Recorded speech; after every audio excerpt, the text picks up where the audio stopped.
Hello everyone, in today's video we're going to be taking a look at the Canadair 415. This is a neat little airplane that they're giving it to us as a little pre-order bonus for Flight Sim 2020. We'll get into more detail with it later on, but for now, there's quite a bit going on. Let's check it out. So the goal of this video is not to show you everything, detailed procedures, do the checklist by the book, all that other stuff. It's really about checking this plane out and kind of getting an idea of what you're getting here. One thing I love is as I walk around here is you get kind of a vibe that this is an interesting plane. There's a lot of random stuff, and man, do I want to crack that box open so hard right now, but unfortunately we can't. This is a firefighting aircraft, which is unique. We usually don't get to talk about those very often, and it does actually work, and we'll show you how to use that as well today. So let's go ahead and get this thing started. First things first, I'm going to go ahead and reach above my head here, turn on some victory lights here, navigation and anti-collision. Let's bring my head down just a little bit here. Whoa! One thing Flight Sim never got good is camera controls, but that's okay. So we have the option for external power. We're not going to use that today. We're just going to come over here and hit our two battery switches. You're going to get an angry warning. To silence the warning, click on the part of the button that's flashing at you, in this case, master warning. Now that that's all set, I'm going to bring on my two inverters. We, of course, have the shed bus. I'm not going to do that yet. But what I am going to do is come over here. I'm going to make sure that my fuel pumps are working. If they're not, you're busted. Once that's set, I can come down here to my ignition controls, switch them both to normal, set the engine I want to start, and click start. That's it. Now, one of the things I got to warn you about big time here is you have to be very, very cautious with your controls on your joystick. If you have a propeller control, you can manipulate this handle directly with the propeller control. Be careful with that. You will know it when you get it wrong the first 5 times. So we got about 75. That's plenty. I'm just going to bring this up. It snaps automatically into start and feather. Once we hit that particular point, you can see here my ITT starts to spike. You can see my RPM comes up. If I look outside,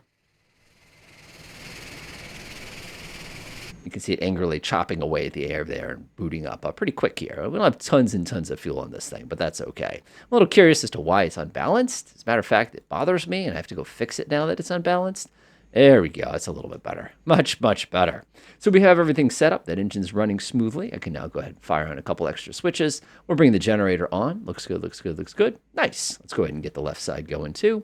We're going to select the left switch here. We're going to go press start. Give it a few moments. It doesn't take too much to get this thing going from what I've discovered. I really got to spend some time kind of fiddling with all the other settings here. We can see the torque comes up, RPM's coming up a little bit, temperature rises a little tiny bit, but not a terrible amount here. 65, 70, 70 looks good to me. I'm going to go ahead and bring this into the start position. As soon as you do that, what that's going to do is it's going to start warming that other engine up as well.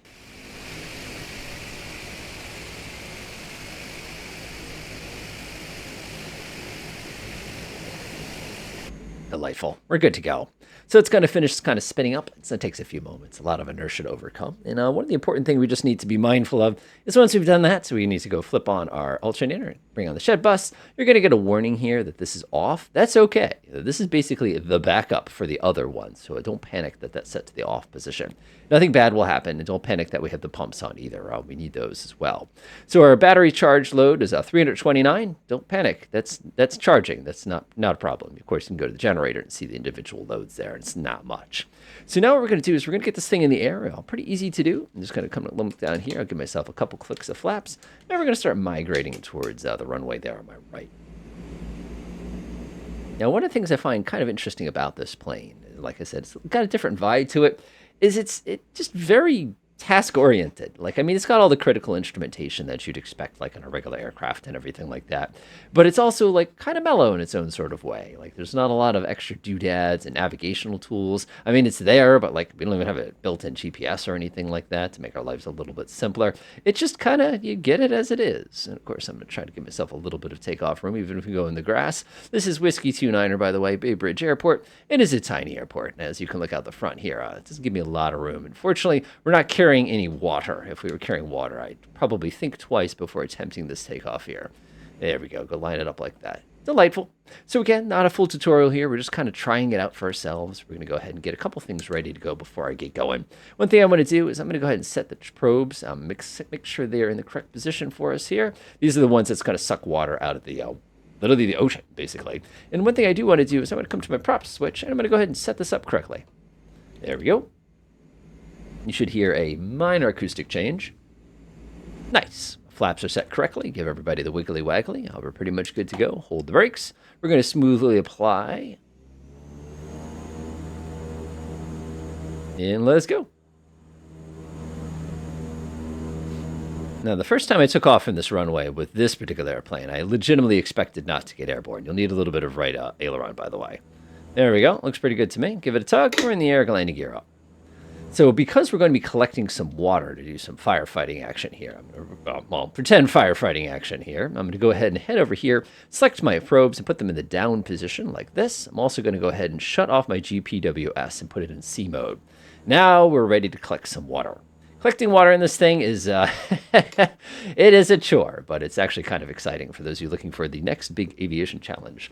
Basically, what you have to do is you have to land this thing in the water and drive through the water and try the best you can not to porpoise terribly as you go powering through the water here. So what I'm going to do is kind of swing myself around. My probes are down. You can see they're kind of sitting there ready to go. And what we're going to do is get very, very, very close to the water with our probes in the down position. And the goal here is to kiss the water and basically stay just on step. Now, what you can do to make your life a little bit easier is you can actually put down a little bit of flaps and help slow this thing down. There we go. We've got basically perfect there. There we go. Nice. So one of the things you'll notice is I'm going to give myself a little power is that the water is starting to fill up. Give it just a little bit of power here. We want to stay in the water. And again, we're filling up, we're filling up, we're filling up, we're filling up, we're filling up, and we're full power. Let's go ahead and kick in the power. Go ahead and bring the probes up. And all we're going to do is execute a standard water takeoff here.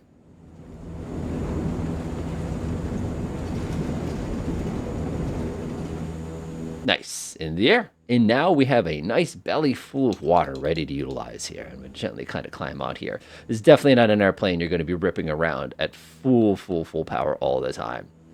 Woo! Man, this thing's like, oh, it does not like me anymore. So what we're going to do now is we're going to go ahead and get ready to drop the water. So to drop the water on this thing is actually kind of fun.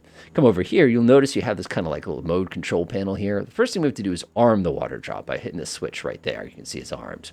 Next, what we do is we have a choice between a salvo, manual, which is just dump it all out the bottom, and auto mode. If we wanted to, for example, say I wanted to give myself a total of 4 salvos, I could come in here and dial that in, leave that in that mode. Now that we're armed, we're ready to get somebody really, really wet. Go ahead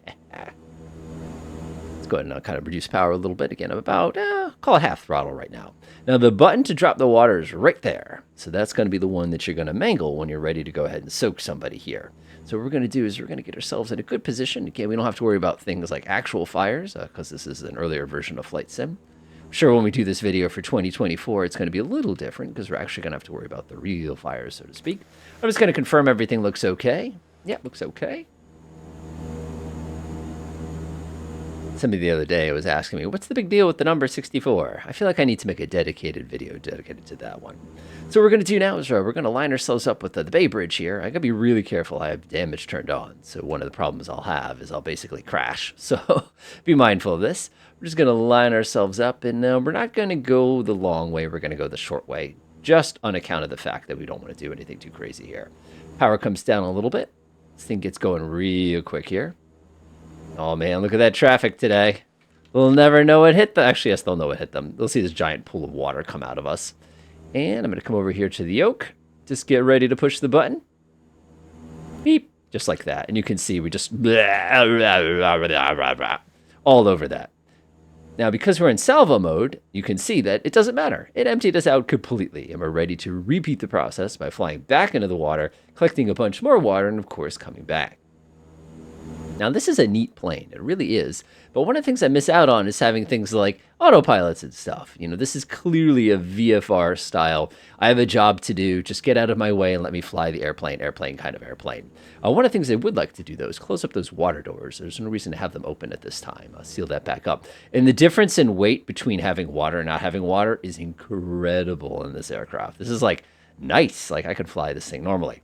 Now, I know you're sitting there going, you could probably put this thing on the ground on that airport you just took off from. And I'd be saying, that's a good question, because I'm not actually sure if I can. We're going to do it anyway. Come over here, go ahead and slap that on, switch it back to land mode, and we're going to dirty the plane up. Now, one of the things we have at our disposal to make this much safer for us is we have a lift reserve indicator, which is this thing right here. And the reason this is so useful is basically I don't have to pay attention to speed. I just have to pay attention to how much lift reserve I have by adjusting the throttle. There we go. Get nice and sinky. You can see I'm just into the slow range here.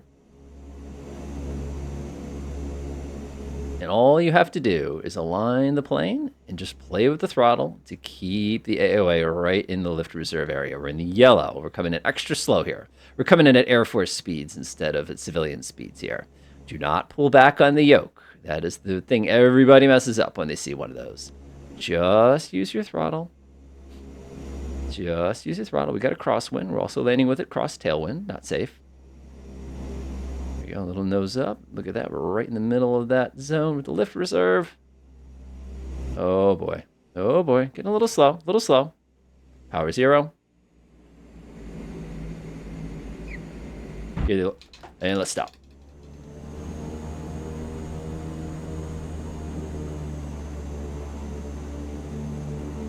And that is how we do it. Yeah. All right. This is a really cool plane. I think it just landed in 800 feet.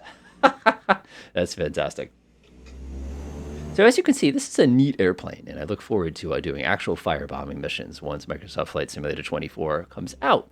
But for now, you've got a pretty neat airplane, and I bet you if we had a nice stream idea that just came rushing into my mind here, where we could basically pretend to be a bunch of firebombers and just spam someplace on the ground with as many of these airplanes as we can.